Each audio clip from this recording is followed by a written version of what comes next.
And we are live. How we doing, everybody? It's your guy Wardy here, reporting live on the scene from Citi Field itself as the Mets are on the cusp of winning in a dramatic, huge fashion, a rally fashion, by a final score of not 1, not 2, not 3, not 4, not 5, not 6, not 7, not 8, but 9, not 10, not 11, but 12, but no, 13! 13 runs. Are you kidding me, everybody? Like, are you joking? No, that's the reality, folks. The Mets are up 13 runs to just 3 of the Philadelphia Phillies. The Mets were initially losing this ball game 3-0, everybody. But we are here getting set for the final half inning. I got to leave here as soon as the ball game ends, so that's why we're starting our post game early. But that's okay, guys. Let's break it down live in real time from the ballpark itself. Thanks to our amazing sponsor at Mumu, the official trading platform of the New York Mets, for making this all happen. Shout out to everyone that I interacted with at Citi Field today.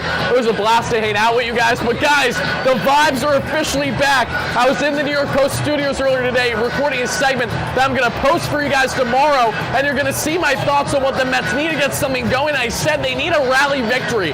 They need a big victory against a team like the Philadelphia Phillies. And no, I did not expect the blowout. The way the Mets are now, the Mets are currently up 10 effing runs here to just 3 of the Philadelphia Phillies. You can't ask for a better turnaround by the Mets here in this ball game, everybody. But I want to highlight not only the Mets being down 3 early, with Kodai Senga obviously not looking good yet again. Another lackadaisical outing for Kodai Senga, everybody, as you guys can see along with me here. When we take a look at the pitching numbers, Shadasiki, make sure to utilize our promo code WARDY10. That way you too get 10% off your next ticket purchase. Link down below in the description, guys.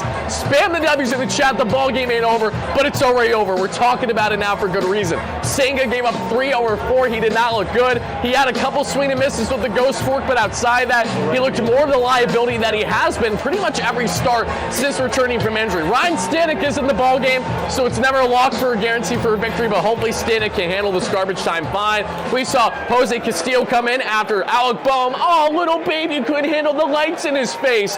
Castillo comes out and he pitches a scoreless inning after what felt like an inning-long delay there. Tyler Rogers, brilliant tonight. Brooks Raley, brilliant as advertised, because Brooks Raley's always so damn nails for this team. And Ryan Helsley, folks, 102 on the gun, getting him looking. Fastball down the pipe for his final strikeout in the final out of the inning. So Ryan Helsley, I've seen twice this year in person, and he's had his 2 best outings in person that we have seen thus far. So I'm not saying that I'm the good luck Ryan Helsley charm, but I am the good luck Ryan Helsley charm. On the offensive end today, guys, what do we have to talk about? Endless hitting. You get a hit, you get a hit, you get a hit, and you get a hit, folks. They were on an absolute hit spree in this one, and the bottom of the order blossoming yet again. We can talk about Juan Soto getting in there with a double there where you didn't know if he was safe or not. He stayed on. We could talk about a lot of the heroics from what we got from certain aspects of this lineup. Even in a night where Francisco Lindor, your unsung captain, has a 3-strikeout game as a no-show 0 for 6, it doesn't matter because everybody and their mother came to hit today that we see. Star-studded Starling Marte was brilliant as always. It looks like a pop-out for the first out for the Phillies here, guys. But the Mets, Tyrone Taylor was tremendous. Brandon Nimmo, more like Brandon Nimmo, with some quality hitting. We saw Jeff McHitz look fantastic as well there. Can't say enough great things about McNeil. And Luis Torrens, what a story for the Venezuelan catcher. He's looking brilliant, everybody. Wardy, what's up? Oh, thank you guys again, everyone chiming in live on a replay. I do apologize, folks. I'm not going to be too long-winded for our post-game show here because they're going to kick me out not long after the ball game ends. But as we continue to break down again how this offense looked tonight, everybody, let's go ahead and get into it together. And let's really summarize this bad boy because we saw Trey Turner get on with a triple early in this ball game. When, mind you, Kodai Senga did what? He painted. He dotted corners, yet he was getting hosed and absolutely screwed by the schmuck you call Helen Keller, a.k.a. the umpire today, everybody. So early, you're seeing Kodai Senga get screwed, not loving to see that. After Senga gets screwed, we see, okay, the Trey Turner triple to begin the inning. Not what you want to see. And after the Trey Turner triple, guys, it quickly becomes a 1-0 ball game for Philadelphia with that ground out by Kyle Schwarber. After that ground out by Kyle Schwarber, everybody, Alec Boehm then got on with a single that we saw in the top of the third, and that made it a 3-0 Phillies lead. The same Boehm that was yapping that didn't like the light in his eyes. Again, not as bad as Max Muncy getting a laser in his eyes in 2022. Dodgers Mets, if you know, you know, or 2021, but still kind of nonsensical, kind of ridiculous that we had such a long delay. I digress. Boehm, the babyface Boehm, made it a 3-0 ball game early against Senga and this Mets squad. And I'm saying to myself, the Mets are really going to roll over and die early here in game 1 of this 3-game set against the Philadelphia Phillies. The Mets are going to prove exactly why they got no business even considering the idea of trying to win the division this year. Well, boy, oh boy, was I quickly proved proven wrong. Because after we saw the Phillies get off to that early 3-0 lead, WardyNYM immediately responds right away, and he would make it 3-2 for this Mets team. This is after the Mets would chip away, get themselves all with a run there, open the floodgates a little bit, and then it becomes a tied ball game because Jeff McKitt's legs a single into a double in the end, even though it was still technically a single there. He ties the ball game with a quality hit. Why? Because Jeff McNeil is an absolute dog.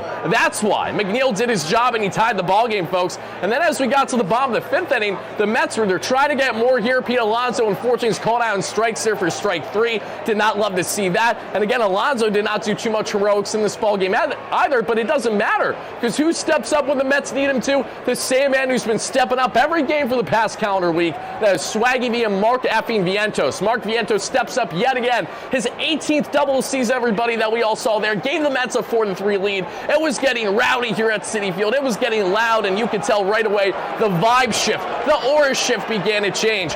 We saw Edwin Diaz just walk Harrison Bader because, again, Edwin needs to work with at least, well, I'm sorry, not Edwin. What am I saying here? Ryan Stanek just walked Harrison Bader. Completely different circumstance. We'll see what happens. Hopefully Bader doesn't score, even though it wouldn't surprise me if the master Bader finds himself actually scoring before the ball game ends. Regardless of everybody, the Mets are up 3-3 at the time of us talking right now. And after Vientos made it a 4-3 ball game, Luis Torrens, oh my God, are you clutch? That's why we got to talk about Luis today, guys. Another double for him. This one was huge that we saw there to center. That made it a 5-3 Metropolitan lead, and that really started to open up the floodgates. The Mets are starting to add insurance.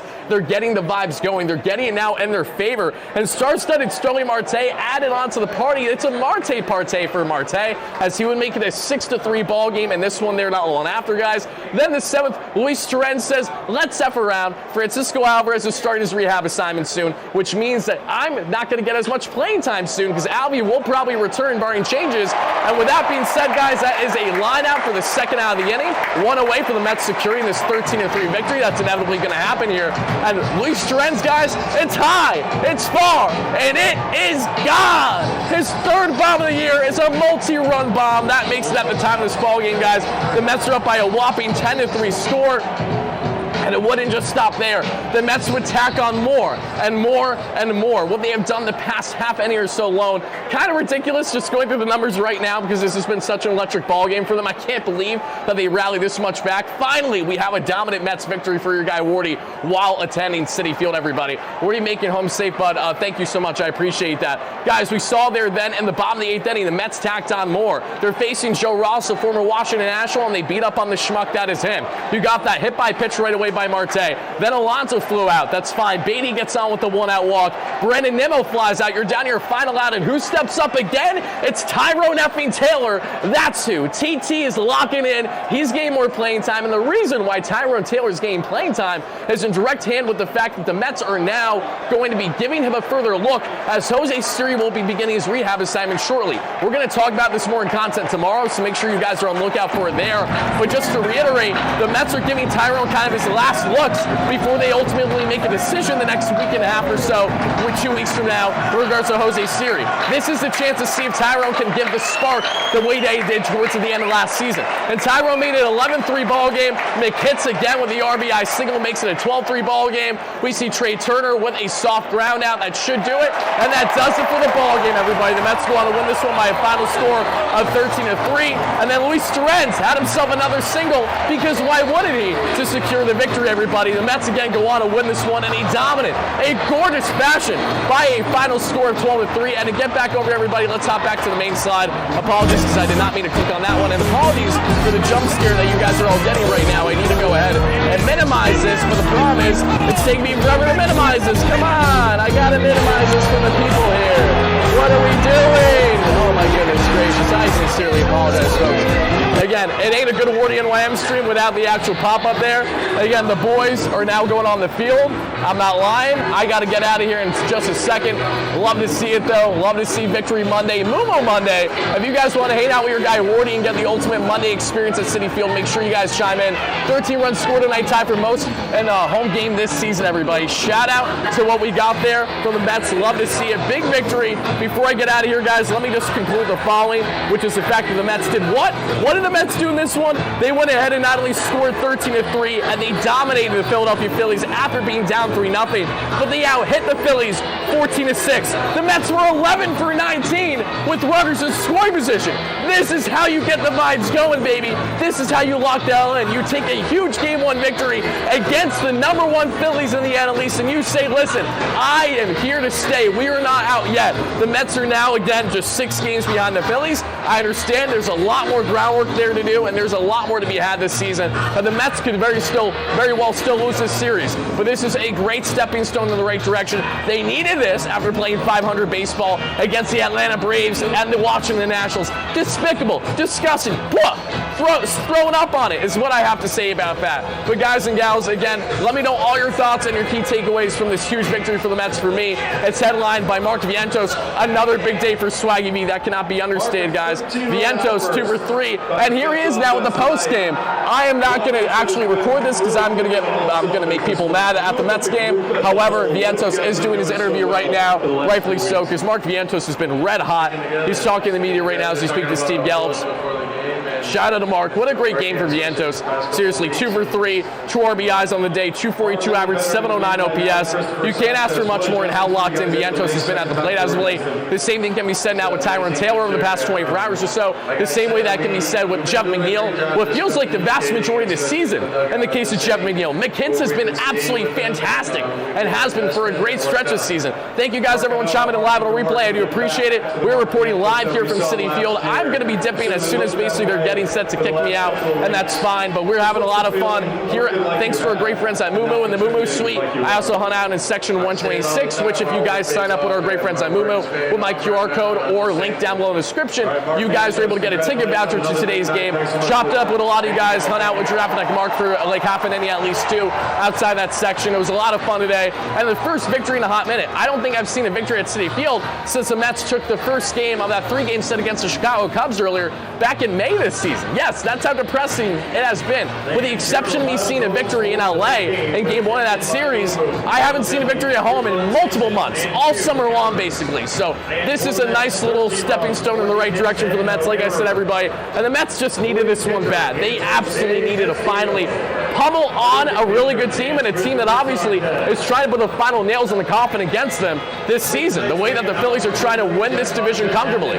We'll see if the Phillies will be able to do that, but again, guys, I really do appreciate you all chiming in once more to take a quick recap on the pitching end for this Mets team. They did exactly what they needed to do. Ryan Helsley, Ryan Stanek look good. Helsley, I'm not trying to flex, but I'm going to flex, guys. Ryan Helsley has had 2 good outings as a Met so far. I've been in attendance for 2 of his best outings thus far. Not saying I told you so, I told you so.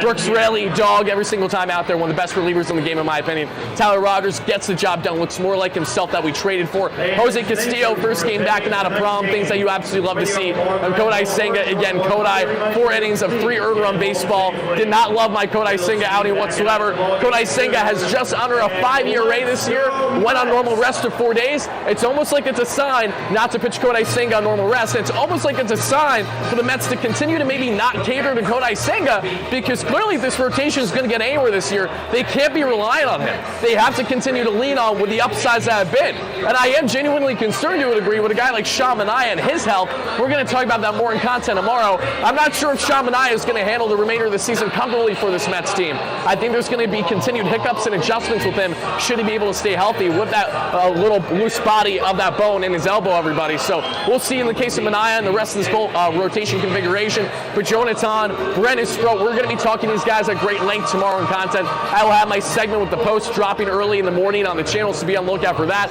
as well as the continued content that we're going to be posting out tomorrow. We'll have the New York Post segment. We'll have a new video by yours truly, and I will also have a Bleacher Report recap video that you guys can check out from tonight's big 13-3 victory early tomorrow in the Bleacher Report app, because I'm going to record it late night once I get back home, taking my little hike back to Pennsylvania. So before we get out of here, guys, we got to do one final thing after every big victory throughout the course of the 162, and I sincerely apologize. We got to let it rip, as we always do, with the one, the only, the Citi Field post-game dominant 13-3 victory edition of our post-game jingle, baby. Let's do this.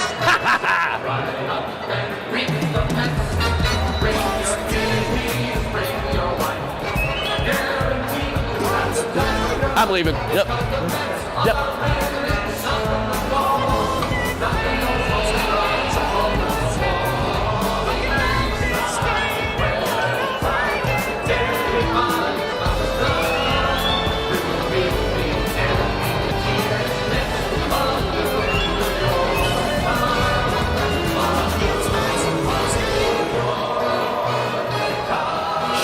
Greg and Jordan, as always, with a WardyNYM post-game jingle. Thank you guys again, everyone, to chime in live on a replay for our latest live edition from Citi Field as the Mets take down the Philadelphia Phillies by a final score of 13-3. I'll see you all tomorrow with more Mets content. Until then, have a great night. Enjoy your night, and know that the Mets, they might not be fully back, but this was as encouraging and as big of a victory as ever here in the calendar 2025 season.